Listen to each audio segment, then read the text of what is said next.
हाय आंनि साबस्क्राइबार लोगो नोंथांमोन आंखौथ' सिनायखायो चन्दन मोसाहारि मानास सार्फिं इउटुब चेनेल नोंथांमोनखौ बयखौबो बरायबाय दिनै मोनसे जायगायाव दंफैयो आं आदा मा जायगामोन बरिमाखा मसलपुर बरिमाखा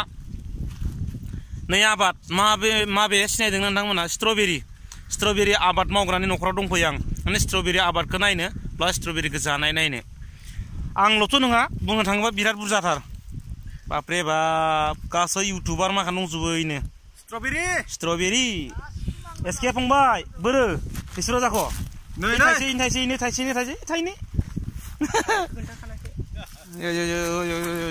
फंबाया बिराद खस्थ' खालामबाय आंनो खाना होदो फंबाया नै फन नाम्बार हर सोरनोबा नांगौबा फन नाम्बार हरनांगौनो फंबाया बिराद खस्थ' खालामनांगौ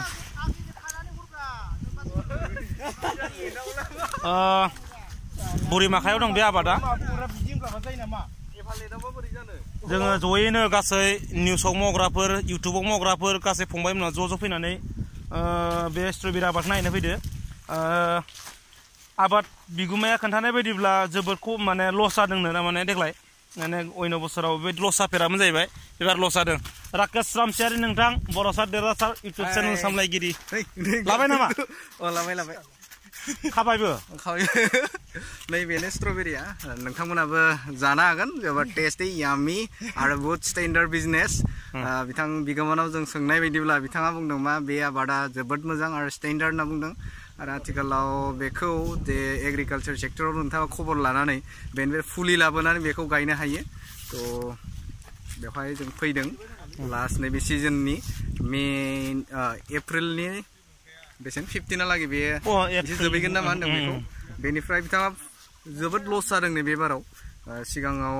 मावदोंमोन सिगाङाव बिराद लाब जादोंमोन नाथाय एबार एसे लकडाउनबो जाबाय नालाय थ' बे हिसाबाव बेखौ दिनै एसे माबा जादों होनना बुंदों बिथांमोना लस जादों होनना बुंदों थ' आं बर' गाइसफोरखौ गासैखौबो बेखौनो बुंगोन दे नोंथांमोनाबो बे नैबे आबादखौ माव जोबोद स्टेन्डार्ड आरो जाय लाइमोनफोर दङ बर'नि लाइमोनफोर बे लाइमोनफोरा बे आबादखौ मावोब्ला निस्सय गाव सुंथानो हागोन थ' थेंक इउ एसके फंबाय जाबायबो नामा नोंहा फंबाया मोनसे बुंदो नायग्राफोरखौ नै रायजोफोर नाय नै जानाय नायबायबो जानाय नायबाय बुहुद गोथाव दे देलाय जा गोथाव गोजा स्ट्रबेरि देहानि थाखाय बिराद मोजां स्ट्रबेरिखौ जानांगौ मानो होनना बुङोबा बेयो जोबोद थाजिम जायो सोरबा मोजां मोनजाफेराखैबा बेखौ जानानै टेस्ट नायनाया गाहाम मानो होनना बुङोबा बेयो जोबोद बेसेन गोसानि फिथाइ बेवहाय खमसे खम 600सो होननानै बुंदों बे मोदोम जायोनो बेखौ जाबा ओंखाम उखैयो जाबाय थाबा ओमफ्राय दैबो गाङो ओमफ्राय मानसिया मोदोम जाबाय आरो रांखान्थियाव जानांगौ बुहुद भिटामिन दं बेवहाय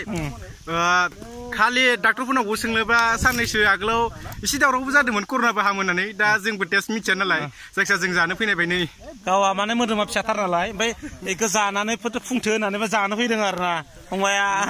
सासे एसे सिगाङाव जाखांबायनो बे फुंबायबोनो मालाय दाखालि सिगाङाव जाखांबायनो ओंखायनो फुंदों आबादा जोबोद मोजां जादोंमोन खिन्थु खहा जाबाय होनना बुंबाय बिगुमाया महिलारि वेड एंगेल नोंथां मनेन्द्र महिलारि जाबायबो स्ट्रबेरि खादो इमान साबान ना एसे लेट जाबाय जों फैनाय एक्चुअली थायनाया मथा मथि एप्रिलनि 15 सिम जोबैयो होनना बुंदों थ' लास्ट सिजन होननांगोन एसे बारबोदो फै थ' लास्ट सिजन बा जों जास्ट माने खांथुम जागासिनो दं आरो बिजनेसा मोजां माने दानि दिनाव साख्रि बाख्रिखौ नागिरबाय थायालासे बेफोरखौ सेल्फ एमप्लयड जायोब्ला मोजां आरो एग्रिकालचार सेक्टराव निजेखौ गोसो होनो हायोब्ला मोजां स' बेखौ नायबाय जोंबो फैगौ बोसोरालागै ट्राइ खालामगोन होननानै आसा गायगोन आदा एसे नायथोंसै न आंनि साबस्क्राइबार माखाबो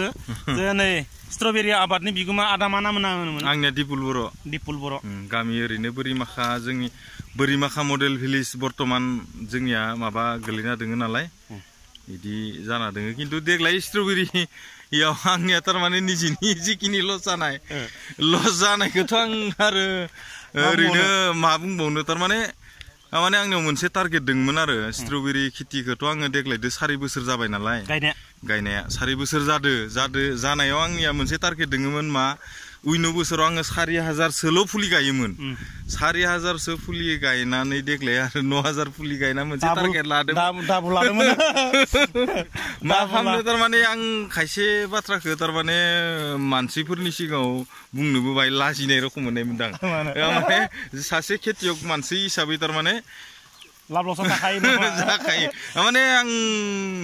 बुंनो लाजिनाय मोनदों थारमाने माने बहुत लस जादों थारमाने आंहा दा माने दा जिखिनि लकडाउन बा भाइरास कर'ना भाइरासनि थाखाय लकडाउन जानाय इयाव थारमाने सोरबा खामनाय नङा इयो जोंनि माने अल माने मा होनो इखो बुहुमावनो थारमाने इदि जानायखौ थारमाने माने लाखनिसो बाथ्रा रखम जाहैदो थारमाने निजिनि माबाखौ आङो उपाय गैया थारमाने आं सिगाङाव आगि बेसे एसे गायोमोन एबार डाबल मारिनो होननानै आदाया एबार माथा मारिदोंमोन नामा डाबल हाथाबानो गाज्रि जाना होबाय उपाय गैया आं थारमाने खायसे बाथ्राखौ बुंनो माबा जादों नोंगो ओमफ्राय लाब लकसाना आदा बोसोरथामाव ओरैनो माबायदि लसआथ' जाखाया स्ट्रबेरि खेथियाव जेनेबा सासे खेतियक हिसाबै जुदि खिन्थु स्ट्रबेरि खेतिया ओरैबायसा प्रथम टाइमाव जुदि नों सोरबा जुदि थारमाने खेति मावोबा एसे खरसा जायो आरो गोबाङैनो खरसा जायो खिन्थु प्रथम टाइमावल'सो खरसा जायो इनियाव स्ट्रबेरि खेतिखौ जुदि मोजाङै जुदि मावोबा खायसे जगर नांगौ जायो जगरखौ लानायाव प्रथम टाइमाव थारमाने बाय खरसा जायो आरो इनि उनाव मावबाय थायोबा ना प्रथमावल'सो खरसा जायोना इनि उनाव थारमाने इनो थालांजोबखायो नालाय खरसा गैया रखम जाहैयो आरो नों जुदि सासे मोजां जुदि आं सासे खेतियक हिसाबै जुदि मावनो गोसो जायोबा मावोब्ला माने खम हायावनो स्ट्रबेरि खेतियाव थारमाने मोजां प्रफिट मोननो हायो आरो माने खम हायावनो जेनेबा खायसे खेतिफोरा जों खम 1 कथा हायावनो जुदि आं बहुत फैसा इंगाव हागोन होनबा स्ट्रबेरियाव हायो थारमाने इजि आरो थारमाने डिमान्ड दोङो ना स्ट्रबेरि खेतिया जोंनि आदा फुलिखौथ' ओमफ्राय गभर्नमेन्टआनो हरखादोंना गभर्नमेन्टआ गासैखौबो हरा थारमाने नों सोरबा सासे खेतियकआ जुदि मावोबा माने नों बाहाय जुदि निजि खरसा खालामनानै मावोबा इनि उनाव नेक्स्टआव नोंखौ मिथिगोन थारमाने खायसे बुस्थुखौ निजिबो खरसा खालामनानै मावग्रोनांगौ जायो जेनेबा आं सासे खेतियक होननानै निजि सिनायथि जानो हानाय जानांगोन जेनेबा आं सरकार फालनिफ्रायल' मोनबाथ' जानाय नङा ना थारमाने आं सासे खेतियक हिसाबै जेनेबा सब खेत्रआवनो आं सासे खेतियक हिसाबै सिनायथि जाना नों जि लानो हायोबा सरकारा नोंनो सुबिदाखौ होनो हायो आरो थारमाने खिन्थु गासैबो बुस्थुखौ खायसे बुस्थुनिफ्राय फ्रि मोननो होनोबाथ' बिदि जानाय नंला जाया ओंखायनो थारमाने गोसोखौथ' सिफायना लाना होमबा दा आं सिफायना लाया आं मावखाबावगोन आं थारमाने दा देग्लाय लस जादोंब्लाबो थारमाने मावखागोन इयो सियरखा थारमाने आं जा जिखिनि लस जादोंबाबो लसखौ आं उपाय गैया इयो लाखनि बाथ्रा थारमाने लाखनि बाथ्रा दै इयुनाव मोजाङै आरोबाव साबसिन हामसिन आबाद मावनो हाबावथोंसै आदाया जाहाथे फैगौ बोसोराव आरो लस जाया आदा लस जाया इसोराबो आदाखौ नाहरो ना होमबा उपाय गैया मा खालामनो बुंना लानो लाजिनाय मोनदों स्ट्रबेरि आबाद बापरे बा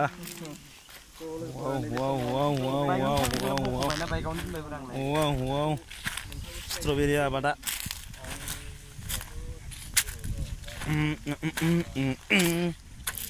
बापरे बा नै खानोसै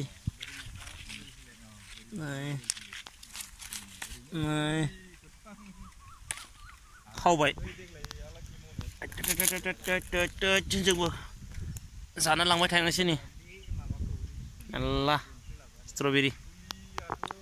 जानाय नायनोसै खाना लांनोसै थाइनैसो फंबाय खाबाय ना जाबाय नामा नै थाइनैसो खाबावनोसै ना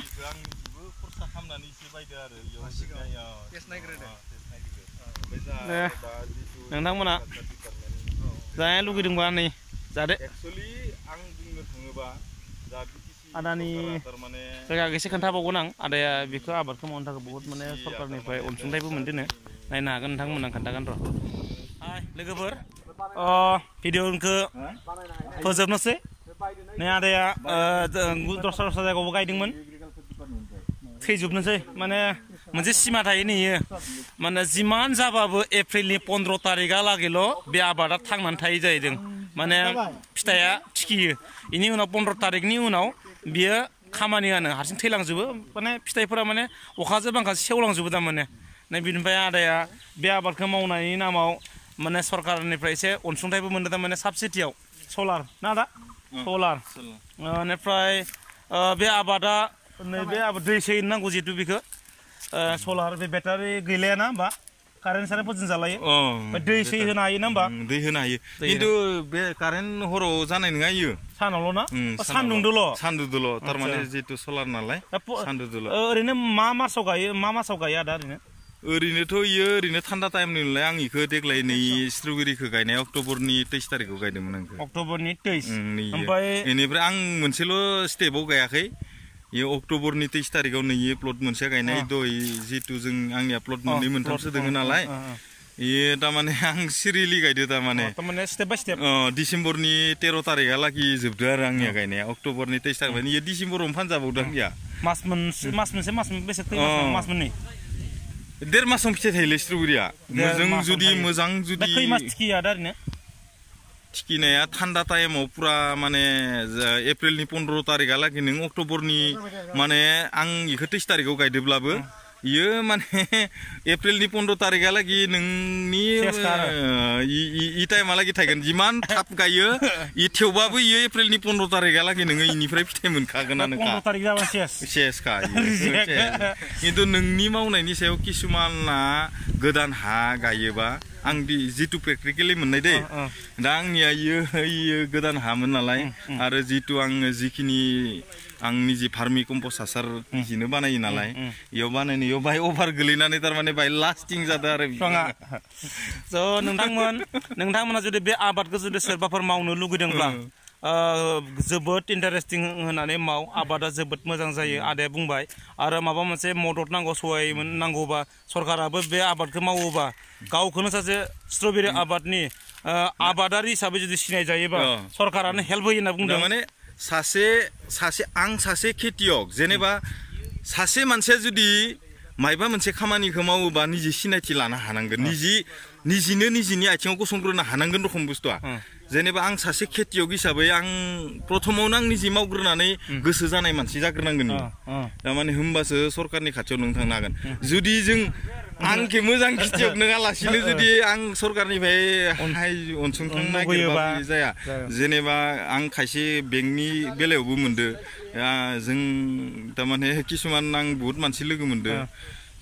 जों केसिसि लन खेतियक फालनिफ्राय मोननोबाबो जों सासे मोजां खेतियक हिसाबै जुदि सिनायथि जायोबा माने ओरैनो होनाय रखम थारमाने ओंखायनो सासे मायबा मोनसे जुदि खामानिखौ जों गासिबो मानसिया गोरों नङाथ' थारमाने जोंनि जिखिनि आं दा लोगो मोननायाव जोंनि माबायाव थारमाने जों माने आं सासे खेतियक हिसाबै सिनायथि जानोबा निजे गोसो गोनां मानसि जानांगोन थारमाने आं खासे खेति आं सोरबा सासे हाजिरा मावनायाबो आं हाजिरा मावग्रा हिसाबै हिसाब मावोबा थारमाने माने गासैनिफ्रायबो सुबिदाखौ मोनोलै थारमाने आदाया नाम्बारखौ खोन्थादो एबार दे थारमाने जाय बिथांमोना आबादखौ मावनो गोसो जादोंमोन नोंथांमोना जुदि माबा मोनसे समाव आदानि जुदि हेफाजाब लुबैयोबा बर'जों बर' जुदि रायलायलायनानै सोंनानै फुलिखौ बहा मोनो बहा फिथाइखौ बहा फानहरो दैखौ मा समाव होनांगौ प्लास्टिकखौ मा समाव होनांगौ हाखौ बेसे गोजौ खोनांगौ मिथिनो लुगैयोबा जिहेतु जोंबो गायनो एसे टारगेट लादो एबार बिनिखायनो जों आदानावबो बोसोन लानो फैदों आदाजोंबो गोबां रायलायबाय एसे मिथिबायबो आरो जों फनाव एसे रायलायबावसिगोन बेनिफ्राय जाय बिथांमोना जे गायनो गोसो जादोंहाय बिथांमोनाबो आदानि एसे बोसोन लानो हागोन आदा नाम्बार खोन्थादो दे अननानै नाम्बार खोन्थादो 9101848134 खेबसे खोन्थाबावदो 9101848134 नामा खेबसे खोन्थाना होबावदो आंनिया गामिया ओरैनो दा बर्तमान बोरिमाखा मडेल भिलेज आंनि मुङा दिपुल बर' साबायखर आदा स्ट्रबेरि आबाद मावगिरि नोंथां बिथाङा मबाइल नाम्बारबो खोन्थाखाबाय आरो मडेल भिलेजखौबो खोन्थाखाबाय स' बयबो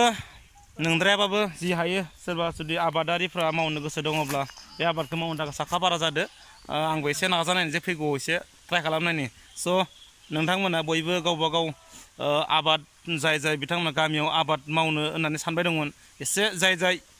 बे भिडिअखौ नुदों शेयार खालामलायदो आरो एसे बोसोन होलायदो जे आबादखौ बियो जाहाथे आबादखौ मावनानै जोंखौबो गामि सामिफोराव एसे एनै मोनजाहोयो जाहाथे स' बाय